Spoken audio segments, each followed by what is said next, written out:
Merci d'être venu à ce 21e congrès des messages de l'au-delà, des témoignages de l'au-delà. Alors, une petite mise au point, juste je voudrais dire, sur les œuvres caritatives. Au vu de tout ce qui peut se dire sur les associations concernant les rentrées d'argent, on en a encore entendu, nous tenons à vous informer que nous sommes une association à but non lucratif.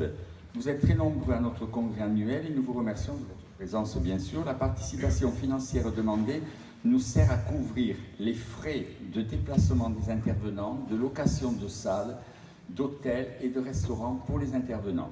Voilà. Et en fin d'année, on fait des dons à des associations caritatives. On a fait un don à une association et on a fait fourrer 3 puits en Afrique. Et ensuite, on donne pour les enfants malades et les animaux. Voilà. Donc ça, c'est une petite mise au point. Merci.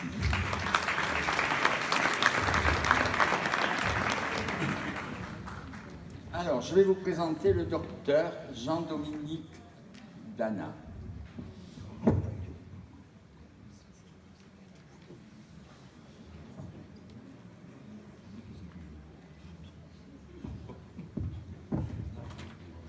Bon, j'ai un petit texte de présentation. Comme je n'ai pas eu le temps d'apprendre par cœur, je vais vous le lire. Alors, la très grande majorité de nos contemporains se posent ces questions fondamentales. La mort signifie-t-elle vraiment la fin de notre existence? Est-ce qu'une autre vie nous attend après la vie terrestre? Alors, c'est pour répondre à ces questions fondamentales que le docteur Jean-Dominique Dana a écrit ce livre, voilà, qui est L'homme immortel. A écrit ce livre pour montrer que le monde d'après se prépare dès à présent. Alors, le docteur Dana a décidé d'approfondir le sujet et se met à étudier l'énigme de l'après-vie à travers l'histoire, les témoignages des revenus de l'au-delà, c'est-à-dire ceux qui ont fait des NDE, des EFM, il y a plusieurs noms pour EFM, EMI, bien. Lors de EMI, et les récits de ceux qui ont passé définitivement le voile, c'est-à-dire les messages que nous envoient les défunts. Médecin formé à la rigueur et à la science, c'est ça qui est important, c'est que c'est un scientifique. Alors un scientifique qui témoigne, on ne le laisse pas partir. Alors médecin formé à la rigueur et à la science, directeur d'un laboratoire de recherche, il s'emploie à relier les témoignages de l'au-delà avec les dernières recherches en physique de l'infiniment petit. Ce qu'il découvre va plus loin que les espoirs attendus par une grande partie de l'humanité. C'est une véritable ouverture scientifique sur la mort qui demeure le plus grand mystère de la vie. La mort n'est qu'un passage, une nouvelle naissance vers une deuxième vie. Je pense qu'on en est tous convaincus, à moins qu'il y en a qui sont venus pour s'informer. C'est bien d'informer. Qui c'est qui est en recherche? Eh bien. Eh bien, vous verrez, à la fin de la journée, vous aurez trouvé. Bon, je vous laisse avec le docteur Jean-Dominique Dana. Je vous remercie de m'accueillir ici, de venir aussi nombreux m'écouter. Alors effectivement, Monsieur Yves Linès a bien dit, je suis d'abord un scientifique. Je suis médecin réanimateur, anesthésiste aussi, et je suis aussi directeur d'un laboratoire de recherche sur les micro en biologie, les enzymes, et ce qui m'a amené à évidemment étudier l'infiniment petit.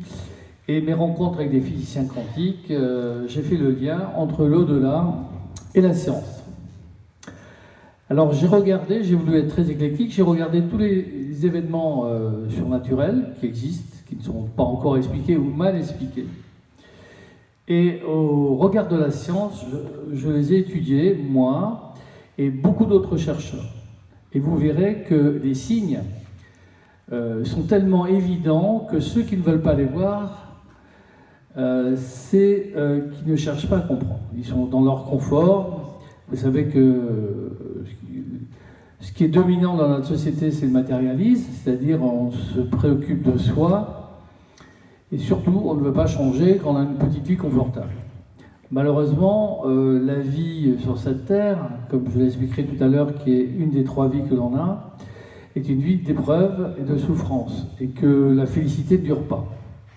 Alors on essaye de l'acheter avec de l'argent, on essaye de l'acheter avec du confort, mais tôt ou tard, même les plus grands sont repris par la vieillesse et la maladie.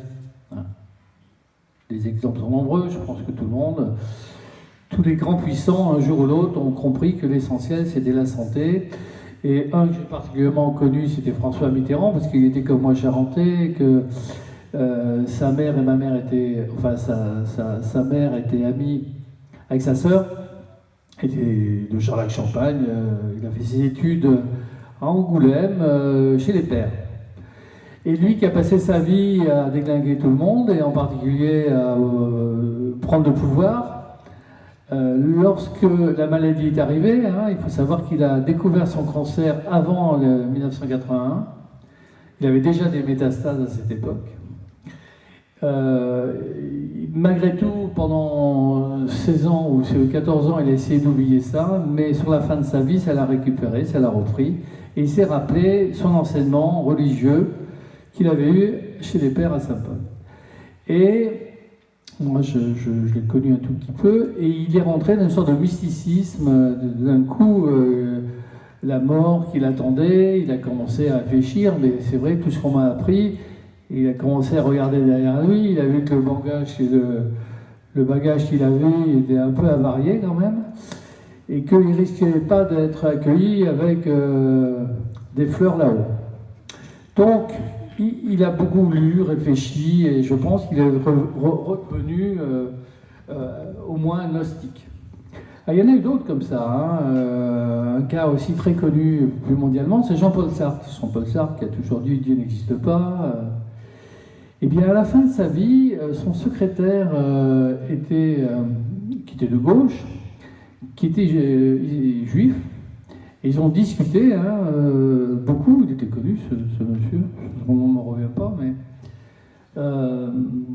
il y a, dans mon livre, il y a aussi tous les philosophes anciens et nouveaux qui donnent leur opinion, et c'est intéressant de voir ce qu'ils écrivent, parce que Jean-Paul Sartre, à la fin de sa vie, a reconnu que Dieu existait.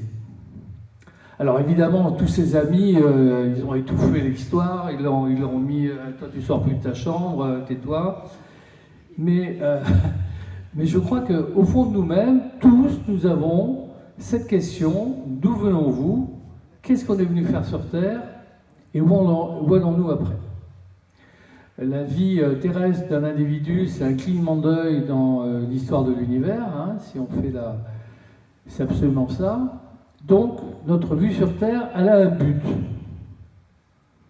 Donc, je vais essayer de voir avec vous pourquoi. D'ailleurs, dans mon livre, je mets pourquoi ce but et pourquoi on est là. C'est intéressant quand même. Et comment s'organise la vie d'après.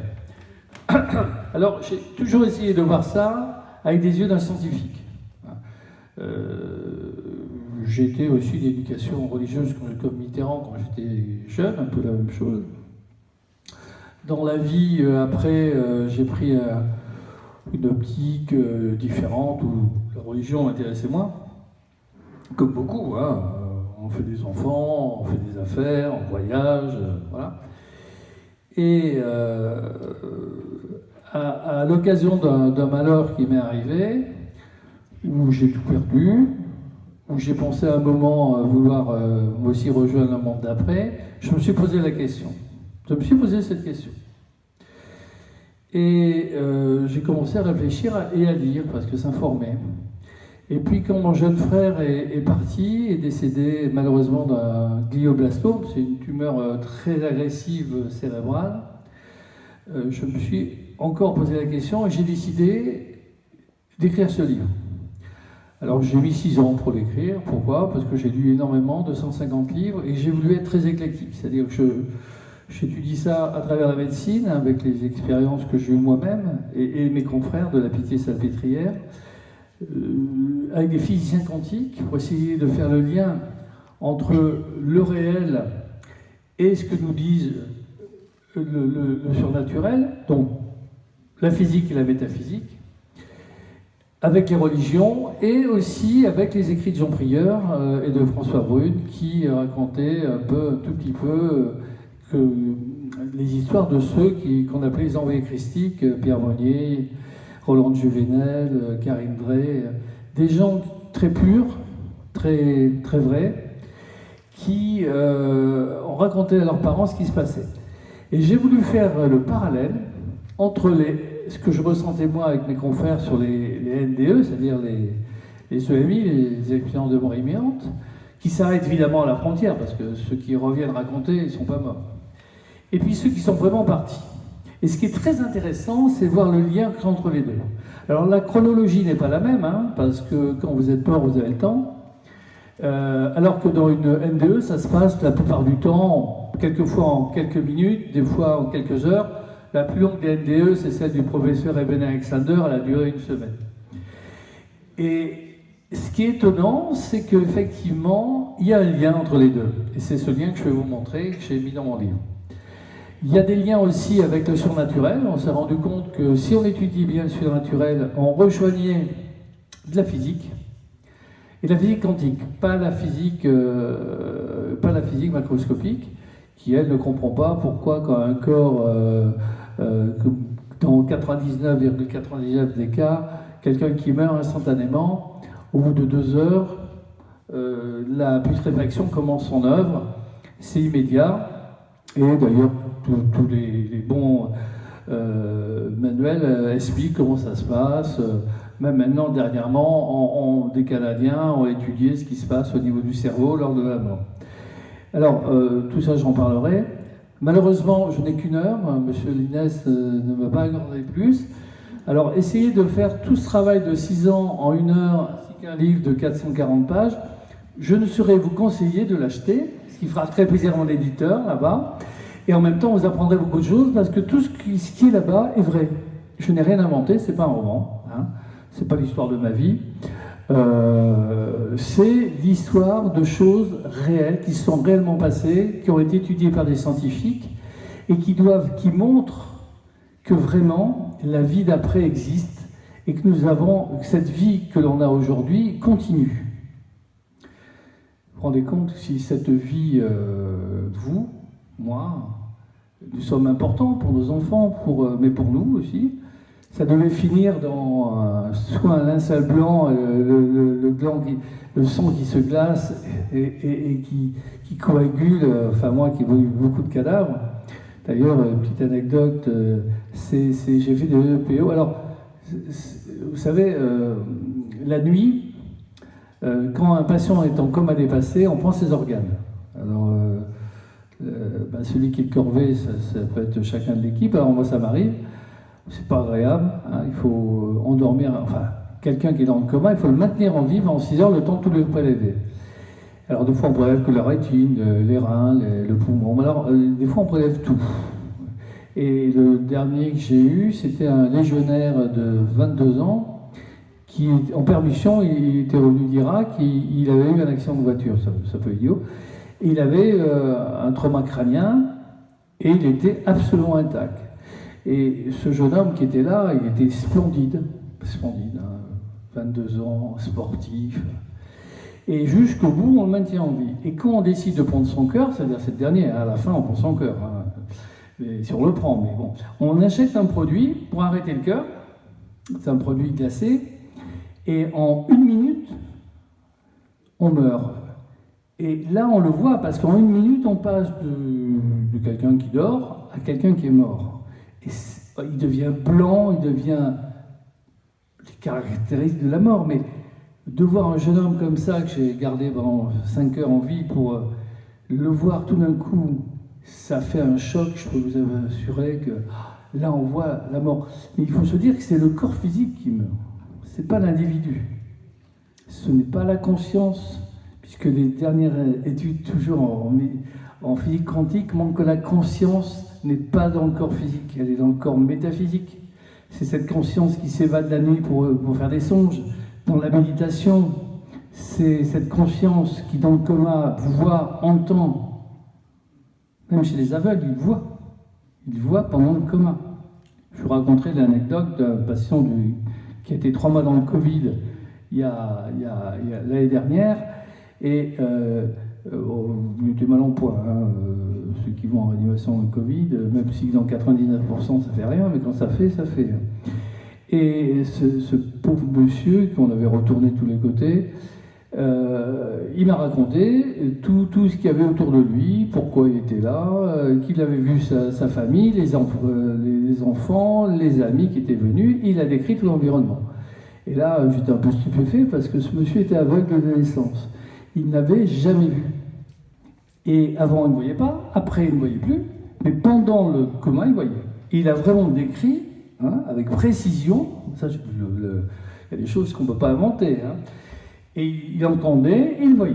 Donc on voit avec autre chose que notre cerveau. Parce que notre cerveau reproduit l'appareil de la vision, mais le cerveau, il est noir. La boîte crânienne à l'intérieur est noire, donc on ne voit pas. Comment prendre conscience de ce que l'on voit, de ce que l'on entend? Eh bien, c'est par des vibrations. Maintenant, on sait que les échanges, la conscience, on ne l'a jamais trouvé dans le cerveau. Ce sont des échanges dans les tubules neuronales, des échanges quantiques qui permettent d'avoir une conscience de ce que l'on voit, de ce qu'on entend. Et la mort, c'est un coma dépassé, et la mort, c'est la même chose.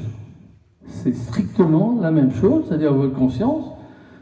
Il y a des témoignages, vous verrez dans mon livre, Karen Dray, je veux dire, Nicole c'est sa mère, Karen Dray qui dit j'ai eu un accident de voiture, je suis sorti, j'ai vu l'autre voiture, on était dans le fossé, et j'ai parlé avec l'autre personne, ne me répondait pas. Bon, je suis remonté dans ma voiture, et à ma place, il y avait quelqu'un qui me ressemblait, c'était moi. Donc, il y a deux phases de période de la mort qui sont différentes. La plupart du temps, c'est une mort paisible, dans son lit, ou après une grande maladie, comme mon frère, on sait à un moment qu'on va mourir. Et là, il y a des phénomènes qui se passent. On peut voir, ce qu'on appelle les expériences de mort partagée, même des gens peuvent voir, au moment de la mort, le plafond s'ouvrir et on voit des gens qui viennent nous chercher. Et j'ai été témoin de gens qui étaient dans la salle, puisque j'ai accompagné pendant 15 ans, j'étais chef de service de réanimation, des gens qui me disaient « Mais attendez, regardez, on voit, regarde, c'est ma grand-mère qui vient. » Moi, je voyais rien, mais bon. Il faut savoir qu'on voit pour ceux qui doivent voir, c'est pas l'inverse. Les apparitions, c'est pour, on l'a vu à Fatima, il y a 3 qui le voient, c'est pas donné à tout le monde. Ça peut l'être, par exemple, pour Notre-Dame de Zeytoun au Mexique, j'en parlais tout à l'heure. Donc, en fait, il y a, dans cette période de mort, il y a des choses qui se passent. On appelle ça l'agonie. Thomas Edison, qui était un grand savant, qui a inventé l'électricité, Thomas Edison, au moment de sa mort, s'est redressé. Il a dit à sa femme, « Regarde comme c'est beau là-bas ». Et on l'a interrogé, il a dit « Mon mari est un grand scientifique, il n'a jamais menti de sa vie. S'il a vu quelque chose, c'est qu'il y avait quelque chose. » Voilà. Et puis l'autre mort qui est brutale, un accident qui est brutal, à ce moment-là, on ne voit pas les gens, évidemment, qui viennent vous chercher, puisque c'est tellement brutal, qu'on est projeté dans l'au-delà. Projeté. Et alors, on ne se rend pas compte qu'on est mort, puisque qu'est-ce que la vie? C'est avoir conscience d'exister. Et comme vous avez conscience d'exister, et que vous voyez ce qu'il y a autour de vous, vous n'avez pas l'impression d'être mort. On le verra tout à l'heure, j'explique bien dans ce qui se passe, que quand on arrive dans le monde de l'arrivée, il y a des gens qui disent « Mais je ne suis pas mort, je vois, j'entends, tout ça c'est des blagues ». Et ces gens-là ne cherchent pas à évoluer, ils restent en bas, ce qu'on appelle dans le bas astral. Donc, la plupart du temps, Karen Dray, Andrea, qui a été assassiné à l'âge de 24 ans, qui était le fils du procureur de Trieste, c'est une histoire qui est passée à la RAI, numéro 1 à Uno, en Italie, qui a fait vraiment un grand bruit. Et c'est l'histoire d'un gamin qui raconte comment il a été assassiné, et son père, puisque par l'intermédiaire d'un médium, son père lui dit « Mais est-ce que tu as eu peur à ce moment-là » Il dit « Non, mais j'ai eu peur avant parce que je voyais bien que les gens qui m'entouraient avaient de mauvaises intentions. » Et après, non, j'étais bien, je flottais. Mon ami Mario est venu rapidement me chercher. Donc généralement, quand il y a une mort violente, c'est pas des gens de la famille qui viennent, c'est soit un guide. on ne vous laisse pas seul. Hein. Dans mon livre, je raconte l'histoire de cet aviateur qui, en 1940, a été descendu. Il s'est réveillé, hein, il a un petit sommeil. Il s'est réveillé et puis il a dit tiens, mais je suis pas mort, je pensais vraiment l'être. Donc il était assez content quand même. Donc et alors après il s'est rendu, mais il ne le savait pas, sur le terrain d'aviation où il avait décollé. Il a vu ses amis parce que la pensée est créatrice. Donc on arrive tout de suite à l'endroit où on veut arriver. Et là la première souffrance, c'est il a voulu communiquer avec ses amis. Ah, je suis là, je suis vivant et tout. Personne ne lui répondait, c'est un peu énervant, quoi. Il a essayé, mais écoutez-moi et tout. Et là, il a commencé à se rendre compte que peut-être il s'était passé quelque chose et que peut-être il était mort. Donc, que les gens qui ne se sont pas préparés, et je vous affirme que c'est la vérité, hein. Alors après, on croit en bras, mais pour moi, c'est ma vérité. On est vivant tout de suite. Alors après, il y a un processus, je vais vous raconter. Voilà. Tout ça, c'est prémices, c'est des... Voilà. Donc je vais essayer d'être plus court que je le suis. Si on n'arrivera pas au bout d'une heure, et Yves va dire au bout de 3 heures... Et c'est intéressant ce que je dis. Hein. Mais vous trouverez tout à reste dans le livre. Hein. Je vous conseille de le lire. Alors, en fait, nous, comme je l'ai dit tout à l'heure, nous possédons 3 vies pour l'éternité. Et pas 2. La plupart des gens disent, oui, la vie d'après, c'est... Non, on a 3 vies. L'homme est trine. Tout va avoir 3. Alors, la première vie, c'est celle-là. Elle a déjà commencé, hein, elle est très courte. Je vous dis un clin d'œil, elle est très courte. On aime à la croire longue, mais pas du tout, elle est très courte. Moi, j'ai toujours maintenant, mais à un moment, elle serait comme la peinture d'Alain Drey, de Drey.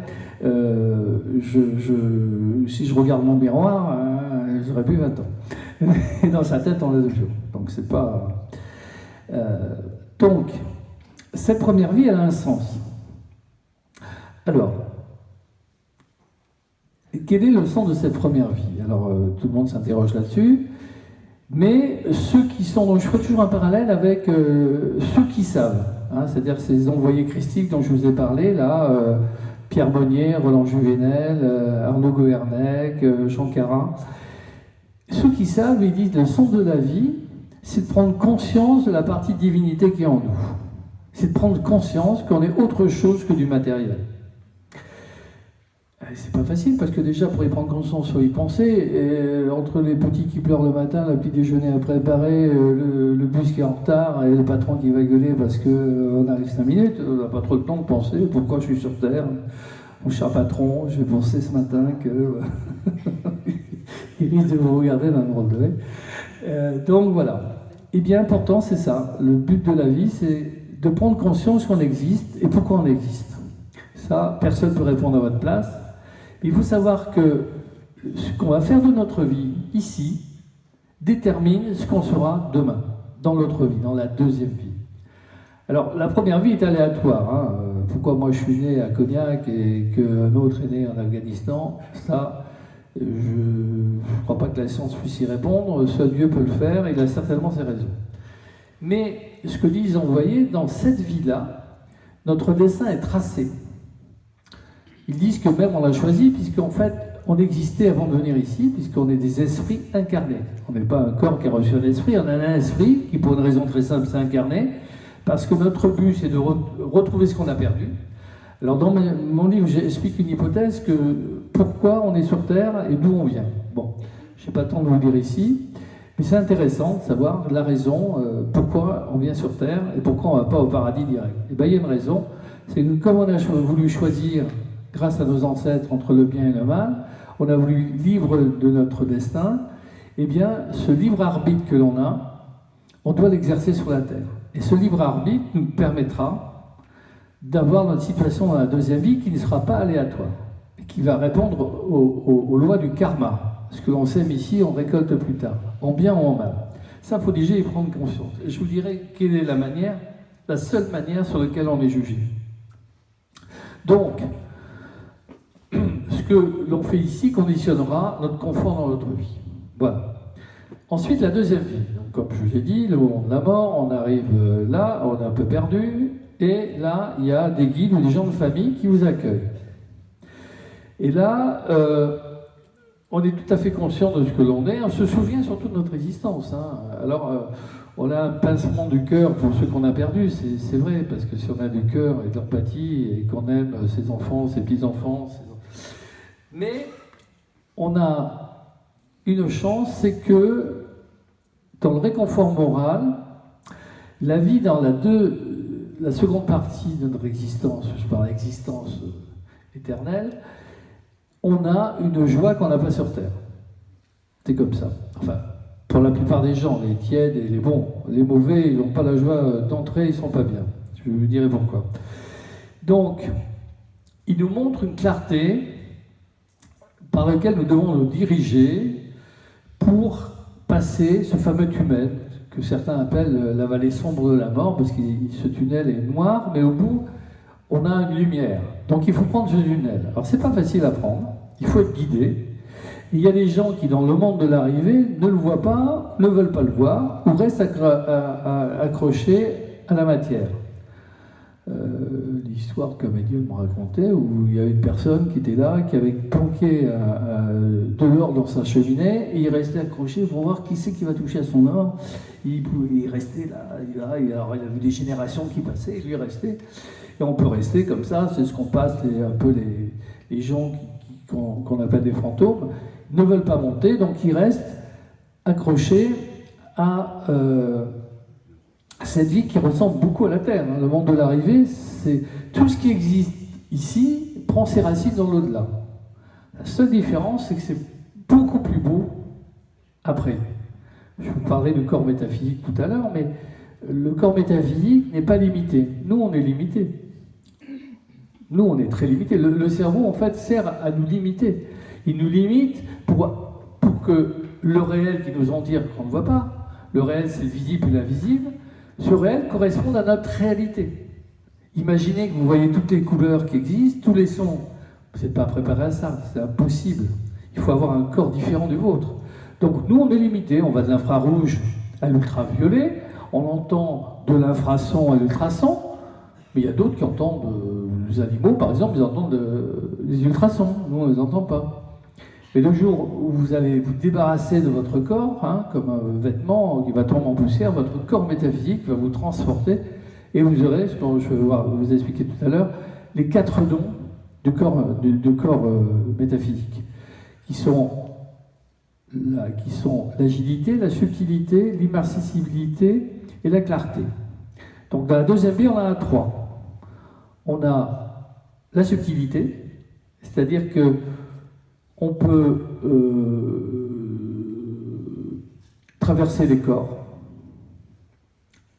La physique quantique appelle ça l'effet tunnel. Hein, les photons et les électrons traversent les corps. Bon, ben nous, on le fera pareil. On a toutes les propriétés quantiques. Hein. On a l'agilité. L'agilité, c'est simplement ne plus être attiré par la gravité. C'est pour ça que les corps, ils se retrouvent au-dessus. Voilà. Et dans le matérialisme, ce qui est lourd, matériel, nous attire vers le fond. Dans l'autre monde, ce qui est spirituel, s'il y en a beaucoup de spirituels, on monte. Bon, ceux qui n'ont pas de spiritualité, ben, ils restent de ce qu'on appelle le bas astral ou le... Voilà. Et donc, après ce monde de l'arrivée, il y a le tunnel. Le tunnel, il y a une lumière. On vous guide sur cette lumière. Cette lumière, vous avez une perspective du divin. Alors, je ne suis pas là pour prouver l'exemple de Dieu, il y en a d'autres qui le feront mieux que moi. Simplement, tous ceux qui vont là-bas et ceux qui sont revenus disent qu'ils ont rencontré un être de lumière étonnant d'amour. On se sent aimé. Et en fait, sur Terre, qu'est-ce qu'on cherche? C'est l'amour. Et les envoyés d'en haut, qui, eux, la différence, comme vous allez voir des médiums tout à l'heure, c'est des gens qui vont communiquer avec les gens qui sont quand même relativement dans les sphères d'évolution, dont je vais parler tout à l'heure. Après les sphères d'évolution, auxquelles à peu près tous nous passerons, il y a des sphères célestes, auxquelles on attend après une éducation. Et puis certains gens saints, ils vont direct. Comme certains mauvais, ils vont direct en enfer. Ils ne passent pas par les phases de l'évolution. Oui, bon. Alors la majorité, ces sphères d'évolution sont là pour vous apprendre à aimer, à connaître. Vous ne verrez pas plus Dieu dans la deuxième vie que maintenant. Hein. Il est aussi loin, vous le verrez dans la troisième. Donc dans cette deuxième vie, on apprend, mais on apprend vraiment, on peut lire, on peut se déplacer sur les autres planètes, on voit des autres peuples, parce qu'il y a d'autres peuples dans l'univers, on n'est pas tout seul. Et donc, mais à chaque fois qu'on apprend, on a une félicité. Et en fait, il y a une réincarnation qui se fait non pas sur Terre, qui n'existe que dans les cas un peu exceptionnels, parce que quand vous avez connu la félicité d'en haut, vous n'avez pas du tout envie de revenir payer vos impôts en bas. Hein, vous verrez après.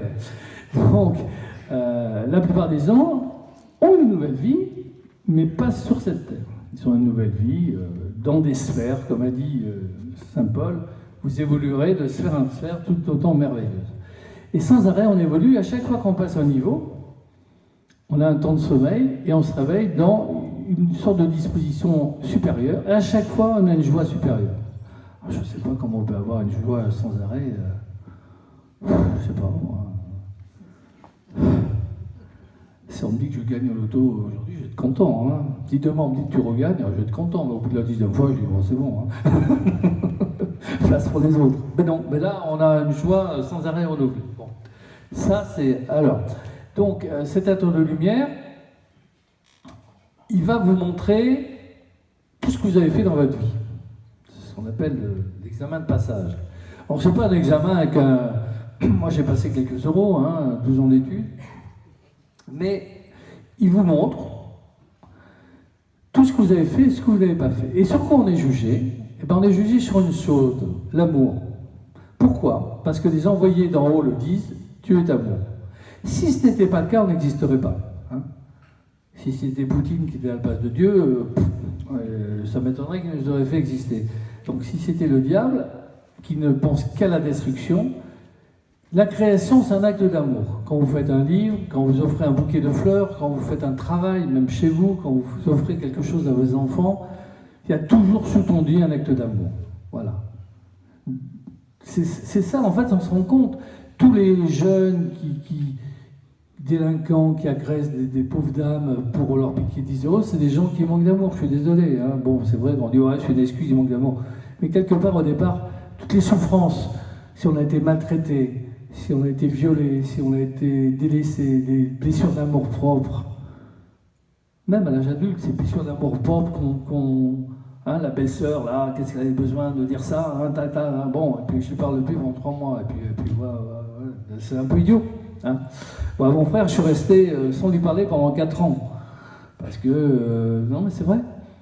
Et mon plus grand bonheur, c'est quand on s'est retrouvés, quand on a discuté, quand on a dit ce qui n'allait pas entre nous. Hein. Quel grand bonheur, mais quel grand bonheur. Et je l'ai assisté quand il est parti, et je suis resté avec lui jusqu'au bout. Imaginez que je serais resté par orgueil en disant, après tout, après ce qu'il m'a fait, j'y parle plus, je m'en serais toujours voulu. Mais là, j'ai eu la joie de l'accompagner. Donc pensez à ça, parce que là-haut, quand vous avez du ressentiment pour quelqu'un, vous le gardez. Et ça bloque votre évolution. Je lis l'évangile tous les jours, même si au départ, je suis devenu plus croyant parce que la science et ce que j'ai découvert m'a amené en fin de compte que Dieu était là. Hein. J'étais agnostique, moi. Je dis oui, je croyais à quelque chose, mais bon, voilà. Hein, après tout, j'ai pensé que si Dieu nous apparaissait sur LCI tous les matins, notre liberté, elle serait plus là. Donc, il faut qu'on ait le choix. Donc, Dieu est absence. Voilà. C'est à nous de le trouver. Et c'est pas facile parfois, mais on dit toutes ces horreurs, ces enfants massacrés. Mais enfin, ces enfants massacrés, c'est pas Dieu qui les massacre. Et quelle que soit la religion, Gandhi a dit une chose très belle, Dieu n'a pas de religion. Dieu n'a pas besoin de religion. C'est les hommes qui font une religion. Hein. Quand vous voyez les orthodoxes qui se massacrent entre eux, les chiites et les sunnites aussi, où est la religion? Où est Dieu là-dedans? Hein? Que ce soit Allah, le Père, Yahvé, si vous voulez, c'est le même. Hein. Si Dieu existe, c'est le même pour tous. Donc, malheureusement, ce que j'ai dit, on verra à la fin ce qu'ils disent, il y a dans ces 3 vies, chacun est le maître. La première vie, c'est le diable. La deuxième vie, parce que ici c'est un peu le purgatoire, hein. La deuxième vie, c'est le Christ. Et la troisième vie, c'est le Père. La troisième vie, dont je vous parlerai, qui est la Jérusalem céleste. Et quand le Christ dit « Nul ne vient au Père sans passer par moi », Au début, oui, sur cette terre, il faut écouter les paroles de Christ pour arriver au Père. Oui, oui, oui, mais pas que. Nul ne va au Père sans passer par la deuxième vie. Cette deuxième vie vous prépare à arriver au 7e ciel. Pour rencontrer Dieu, il faut être comme lui. Sinon, c'est pas possible. Nul ne peut voir Dieu sans mourir à lui-même. Donc en fait, la deuxième vie va nous préparer à avoir la rencontre avec le Père.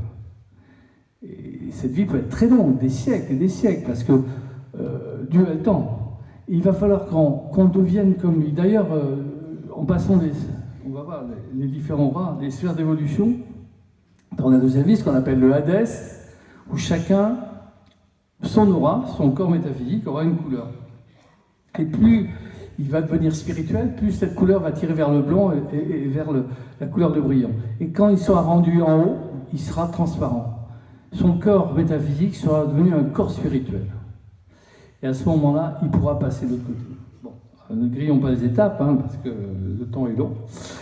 Alors, donc, j'en étais au fil de notre vie, donc on voit toute notre vie, et on voit surtout le moindre détail. Tu te rappelles la petite poupée là, que tu avais cachée à ta sœur? C'est pas bien. Ah bon, ah bah oui. Oui, elle a pleuré pendant 2 jours, elle n'avait pas sa poupée. Ben c'est pas bien. Mais il ne le dit pas. C'est vous qui comprenez que ce que vous avez fait, c'était pas bien. Alors ça, c'est la poupée. Mais enfin, je suis pas là pour vous confesser, je vois. Mais si on regarde, des fois, on fait des choses qui ne sont pas... Donc, la grande leçon de ce que disent là-haut, c'est si vous avez de la rancœur envers les autres, envers votre sœur, votre père, allez le voir et dites-lui, papa, je t'aime. Voilà. Je dis comme ça. Ça n'a rien de scientifique, mais voilà, c'est ce que je pense. Donc, après cette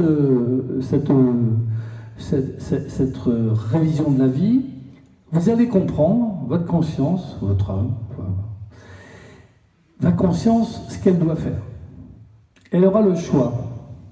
Parce qu'à côté de l'ange de lumière, il y a l'ange noir qui est là, c'est-à-dire le bien, le mal, le yin, le yang, qui va vous dire, tu te rappelles, les petites soirées entre copains, là, t'aimais bien, voir un peu et tout, allez, viens avec moi, tu n'auras pas à faire des efforts pour arriver près du Père, on va continuer à faire la fête.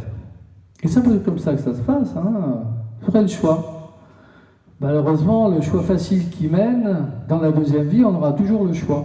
Et si on veut continuer une vie de patagon, on restera en bas, à regarder ce que font les gens sur la terre, à essayer de s'enivrer avec eux, à les inciter à être méchants, mauvais, à prendre des satisfactions. Voilà. C'est ça les ténèbres extérieures. Et puis pour les très très très mauvais, il y en a, Vladimir par exemple, eux, ils vont direct dans l'enfer. On dit qu'à peu près, 10% des gens vont en enfer, 10% qui vont direct au ciel et 80% qui vont dans les sphères d'évolution. On appelle ça le purgatoire. Enfin, c'est la religion, mais ça ne s'appelle pas le purgatoire. Ce sont des sphères où on prend conscience du mal que l'on a fait, mais on est heureux.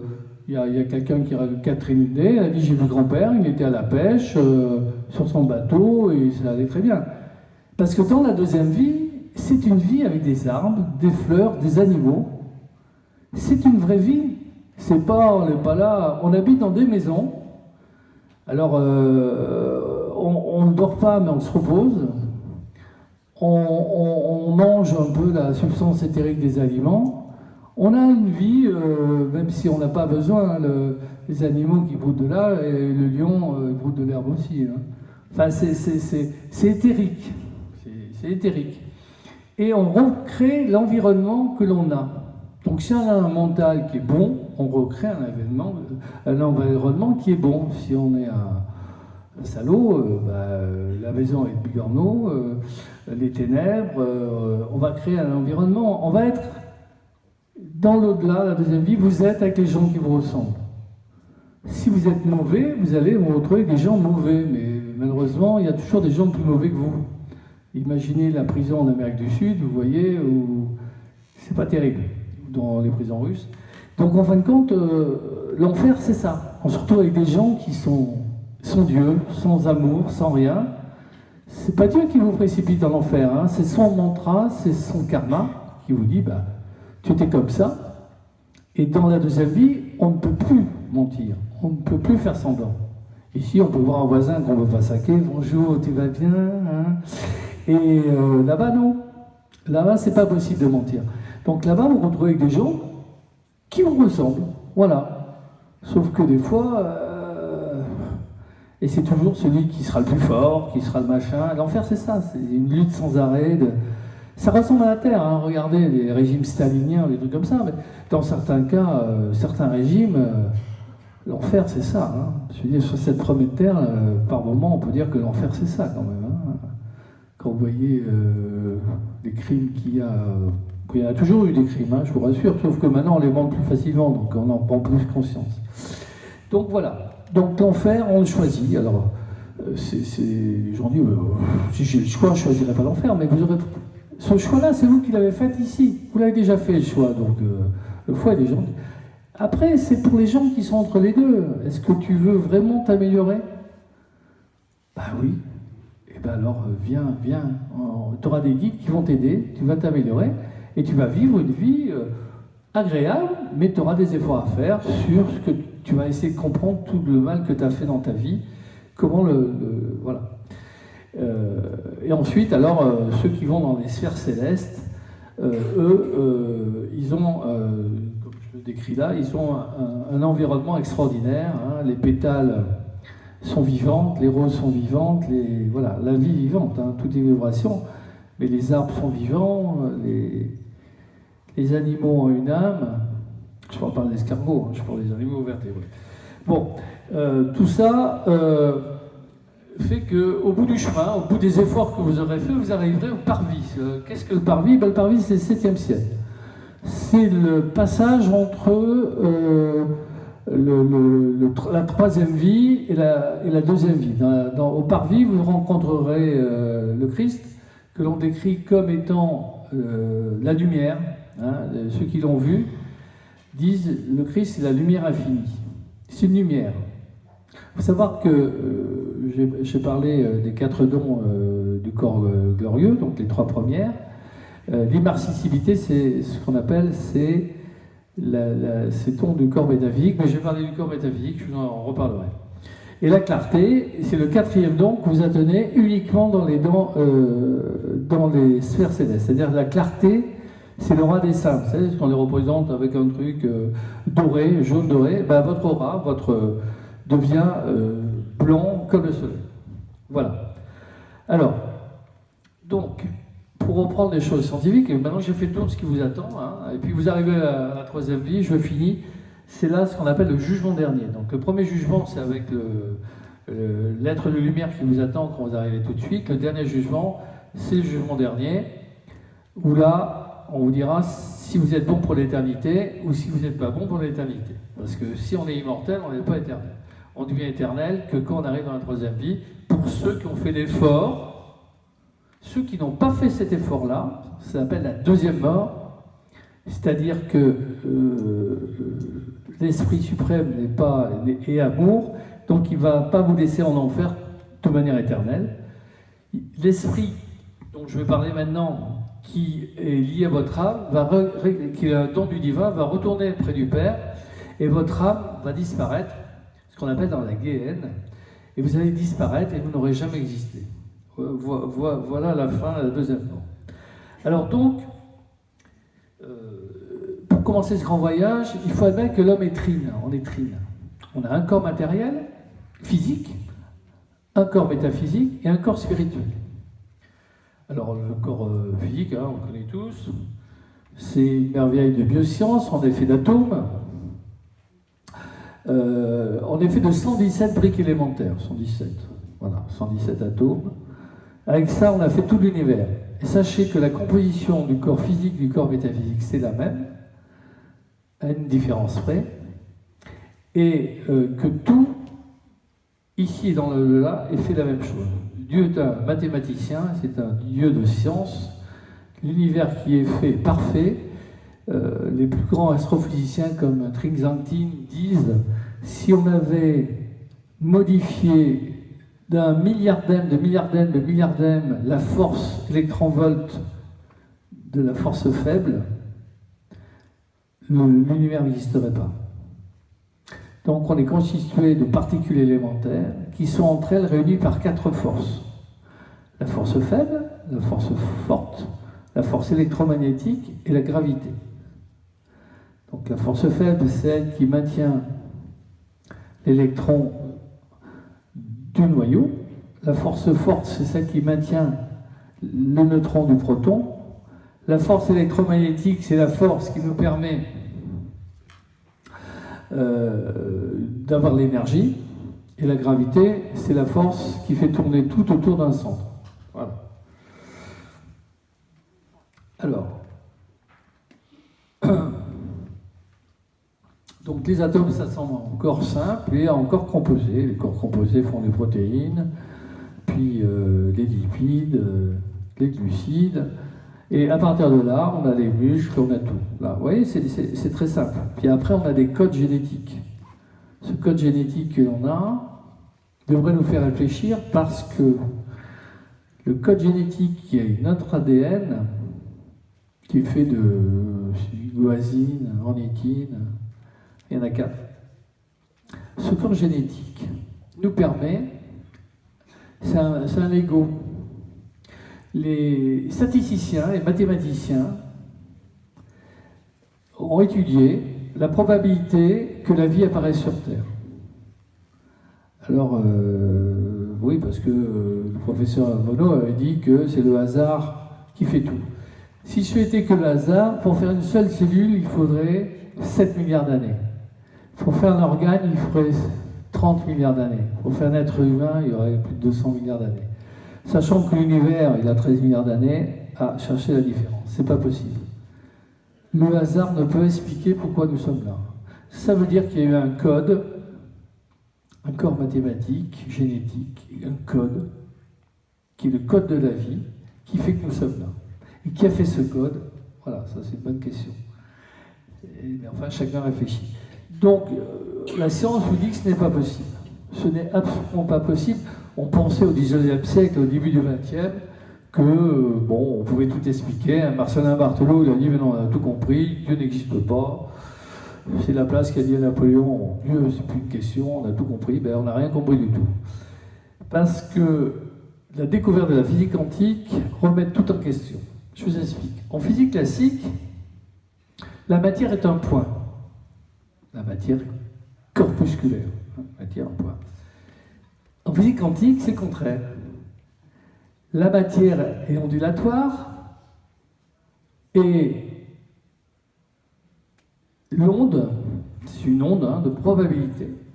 Et lorsqu'elle est menacée, lorsqu'il y a un observateur qui la regarde, eh ben, ce qu'on appelle la menace quantique, elle est obligée de se transformer en un point. Ça veut dire que, en fait, on existe, on a une probabilité d'existence. C'est l'inverse. Et quand je vous regarde, vous êtes là. Einstein disait, quand même, quand je regarde la Lune, j'aimerais savoir quand même que quand je ne la regarde pas, elle est toujours là. Mais en fait, on a des probabilités d'existence. On a une probabilité d'univers, on a une probabilité de choses. Et c'est quand on la mesure qu'on devient réel. Donc je vous expliquais qu'il y avait une réalité, c'est la nôtre, et le réel,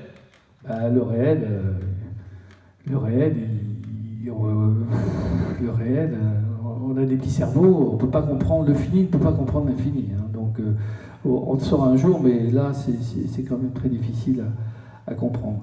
Ça veut dire qu'on est quelque chose, mais on est plus compliqué que son pense. Donc en fin de compte, l'étude de l'infiniment petit nous montre que ce corps quantique a les mêmes probabilités, les mêmes existentialités qu'une corpuscule quantique. C'est-à-dire que notre corps quantique peut il a l'intrication quantique. Qu'est-ce que c'est l'intrication quantique? C'est quelque chose qui est intéressant parce qu'on s'en sert pour les ordinateurs quantiques. Vous avez entendu parler, c'est le fameux qu'on nous promet. Et les Chinois ont fait quand même quelque chose, c'est-à-dire que deux électrons jumeaux éloignés des milliards de kilomètres réagissent d'un côté. C'est-à-dire que si je tourne le spin à droite, son électron jumeau tourne son spin à gauche. Et ça se fait instantanément. Donc c'est la première fois que l'on montre qu'il y a quelque chose qui va plus vite que la lumière. Et les Chinois ont fait une expérience récemment, l'année, ils ont envoyé un satellite dans l'espace, ils ont modifié un électron jumeau, ils ont reçu le contact instantanément sur Terre. Ce qui va permettre la communication. Toc, toc, c'est un point, un zéro, un point, un zéro, un point. Mais c'est des codes. Mais personne ne peut vous intercepter, puisque personne. Il faut avoir l'autre jumeau pour avoir. Donc en fin de compte, ça va faire au niveau des communications, ça va faire une sécurité extraordinaire. Et alors, l'autre indication quantique dont on se sert dans les ordinateurs quantiques, c'est que un électron, il est intriqué avec les autres. C'est-à-dire que ce que vous faites là, ça va pouvoir réagir avec un autre électron qui va réagir avec un autre, avec un autre, avec un autre. Ça s'appelle l'intrication quantique. Et ce qui va permettre aux ordinateurs de faire une opération 1 million de fois plus vite que l'autre, puisque comme tout est connecté, vous faites un mouvement, hop, il y a déjà 10 millions d'électrons qui font la même chose. Ça s'appelle l'intrication. Mais c'est une autre implication dans ce qui nous entoure dans l'au-delà. On s'est aperçu que, en fait, tout ce que l'on fait, tous les événements que l'on fait, communiquent avec une toile qu'on appelle la toile suprale, que les Indiens appellent la toile akashique. C'est-à-dire que tout ce que vous faites, ça implique les autres. Et qu'on est relié avec le cosmos. Et d'ailleurs, on s'en a aperçu, c'est que par exemple, en 1900, on avait inventé la chibroboraline, enfin l'acide borique, pour guérir. Et il y a un photographe, son enfant, il est pénétré, vous savez, on allumait du magnésium à l'époque pour faire le flash. Il est rentré dans la pièce avec le magnésium, il a pris une allumette parce qu'il ne voyait rien. Ça a enflammé le magnésium, il a eu un flash, c'est comme une bombe atomique, c'est-à-dire qu'il est devenu aveugle.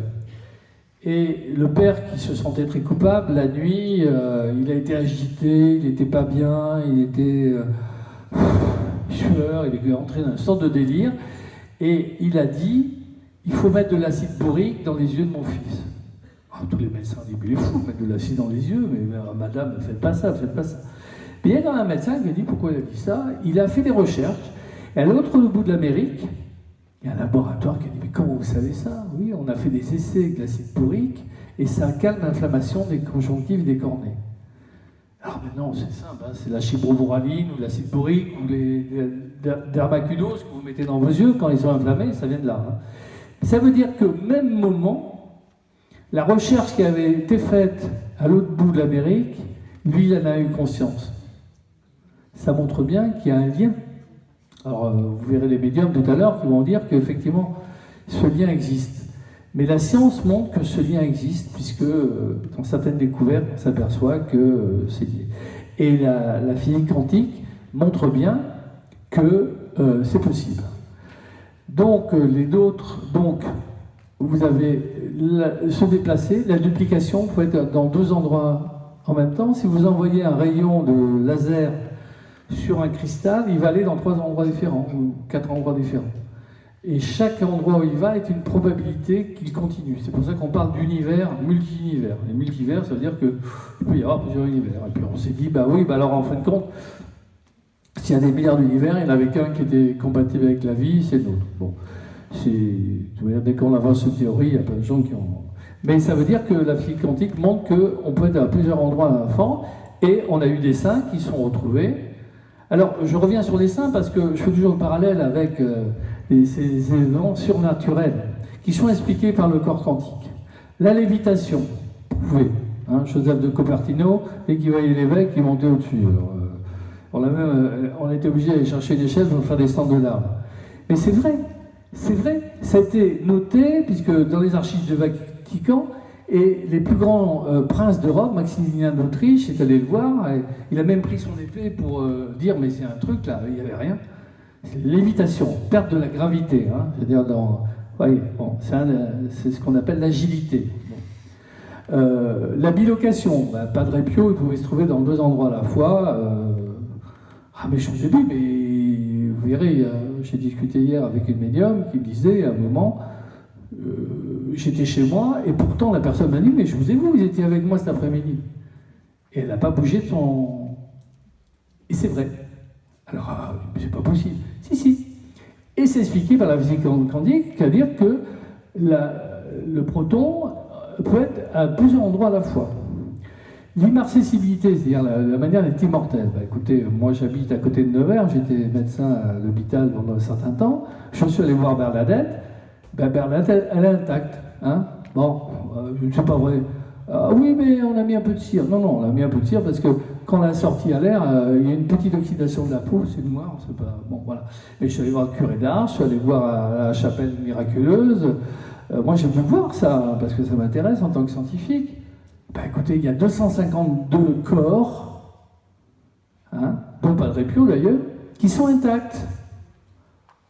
Écoutez, à part Staline et Lénine qui sont intacts parce qu'ils sont momifiés et qu'il ne faut surtout pas couper l'électricité parce que dans vous voyez, ça interpelle quand même. Pourquoi sur les 252 corps répertoriés en France, il y a 251 saints catholiques et un bouddhiste, saint bouddhiste qui est intact. Il est un peu jaune, mais c'est normal. Donc voilà. Donc ça interroge quand même. Et ça, c'est une des physiques du corps quantique, ce corps métaphysique, qui est... voilà. Et puis il y a des gens qui ont des clartés. Il y a une sainte qui s'appelle, au début du siècle, du XXe siècle, Lupino s'appelait. Quand on est arrivé, elle dit, la sœur, elle est claire comme une chandelle. Elle était comme une lampe. C'est le don de clarté. Il y a d'autres phénomènes. Il y a les stigmates qu'on connaît. Hein. Tout le monde dit, mais c'est du trucage. Non. Dans certains cas, comment ça s'appelle Thérèse Neumann, qui avait prévu la chute, qui était allemande, qui avait prévu la chute, elle n'aimait pas trop les nazis, elle avait dit, c'est le diable, c'est fini. J'ai pas commencé... Bon, j'ai pas commencé, mais la suite est là, hein, j'en suis qu'à la page 10. Pour 22 €, vous allez passer, voilà. Mais je vous promets, alors vous verrez, de toute manière, je ne peux pas tout expliquer. Mais écoutez, je vous prendrai, vous verrez, vous allez apprendre des tas de choses. En tout cas, vous verrez qu'on a un avenir devant nous. Et là, j'ai des preuves. Lisez-les et vous verrez que l'après-vie existe. Voilà. Et je vous y convie tous un jour. Au revoir et merci beaucoup de m'avoir écouté.